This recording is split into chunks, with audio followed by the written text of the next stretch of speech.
नमस्कार दोस्तों, स्वागत है आपका फिर एक नए एपिसोड में। ये कहानी कोई काल्पनिक या फिल्म की कहानी नहीं है, बल्कि आंखों देखा सच है।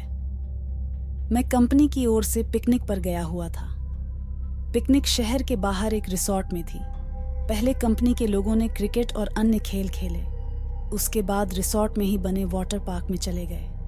वहाँ केवल कुछ लोगों को ही तैरना आता था। वे सब गहरे पानी में तैर रहे थे। बाकी सब कम गहरे पानी में तैर रहे थे। हम दोस्तों में एक शर्त लगी, पानी में एक सिक्का फेंका जाएगा और जो सबसे कम समय में सिक्का ढूंढ के लाएगा वो जीत जाएगा। सबने बारी बारी से गोता लगाया, मगर किसी को सिक्का मिला तक नहीं। अगली बारी मेरी थी। मैं भी कूद गया, लेकिन पानी में जाते ही दृश्य बदल गया। मैंने पाया कि जमीन 20 या 25 फीट दूर थी। नीचे एक कब्रिस्तान दिखाई दे रहा था। वहाँ एक औरत खड़ी थी जो चेहरे और पोशाक से भारतीय नहीं लग रही थी। उसके हाथ में वही सिक्का था।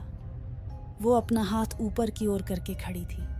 ऐसा लग रहा था मानो कि वो मुझे ही सिक्का देने के लिए खड़ी हो। मैं जैसे उसके सम्मोहन में आगे बढ़ता चला जा रहा था। कुछ ही क्षणों में मैं उसके करीब था और मैंने उसके हाथ से सिक्का ले लिया। जैसे ही मैं वापस आने लगा, उसने मेरा हाथ पकड़कर खींच लिया। अब उसका और मेरा चेहरा आमने सामने था। एक ही पल में उसका चेहरा बदल गया और एक भयानक रूप ले लिया। उसकी आंखों से खून निकल रहा था और उसके चेहरे पर एक भयानक सी मुस्कान थी। मेरे डर की कोई सीमा नहीं थी। मैं डर के मारे कांप गया। मैंने झटके से अपना हाथ छुड़ाया। हाथ छुड़ाते ही कब्रिस्तान और महिला दोनों गायब हो गए और मैंने खुद को पूल में पाया। मुझे लगा जैसे मैं किसी सपने से जागा हूँ। मैं जल्दी से पानी से बाहर आया और दूर जाकर बैठ गया। मेरी सांस फूल रही थी और मैं खांस रहा था। मेरे दोस्त मेरी मदद करने लगे।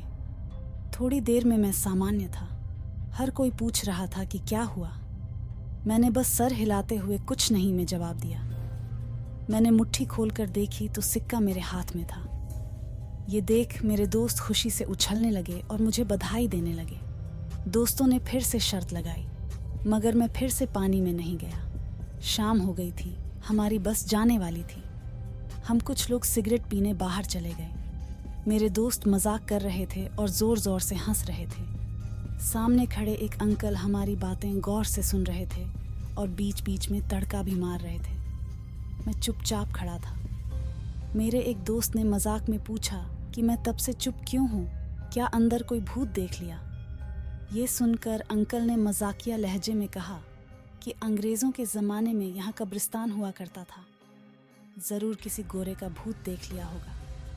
ये सुनकर सब हंसने लगे, मगर मुझको यकीन हो गया था कि जो मैंने देखा वो मेरा वहम नहीं था। हम आशा करते हैं कि आपको हमारी कहानी पसंद आई होगी। अगर आप और रोमांच चाहते हैं तो हमारे चैनल को सब्सक्राइब करना न भूलें और घंटी का आइकॉन दबाएं ताकि आने वाली सभी कहानियों के लिए नोटिफिकेशन मिलते रहें। आप भी कोई डरावना अनुभव साझा करना चाहते हैं तो कमेंट्स में ज़रूर बताएं या हमें मेल करें। जल्द मिलेंगे अगले वीडियो में। धन्यवाद।